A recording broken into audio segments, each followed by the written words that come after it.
আপনি পণ্য বা পরিষেবা দিচ্ছেন কিন্তু জিএসটি ইনভয়েস দিচ্ছেন না, তাহলে আইনের চোখে আপনি অপরাধী। আইন অনুযায়ী বাধ্যতামূলক জিএসটি আইন বলে আপনি যদি রেজিস্টার্ড ব্যবসায়ী হন তাহলে প্রতিটি লেনদেনের পর অনুবর্তী প্রপার ইনভয়েস দিতে হবে। ইনভয়েসে থাকতে হবে ক্রেতার নাম, জিএসটি আইন যদি থাকে, ট্যাক্সের হার, হ্যাসেন কোড, সঠিক সিরিয়াল নম্বর। ইনভয়েস না দিলে কি হতে পারে? ইনপুট ট্যাক্স ক্রেডিট বন্ধ, জিএসটি রিটার্নে মিল হবে না, অফিসার চাইলে জরিমানা দেবেন, 25,000 টাকা পর্যন্ত শাস্তি হতে পারে, ব্যবসার বিশ্বাসযোগ্যতা থাকবে না।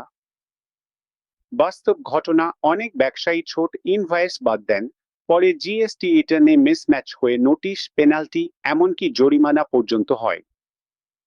সমাধান ও আহ্বান: প্রতিটি লেনদেনের পরই ইনভয়েস তৈরি করুন।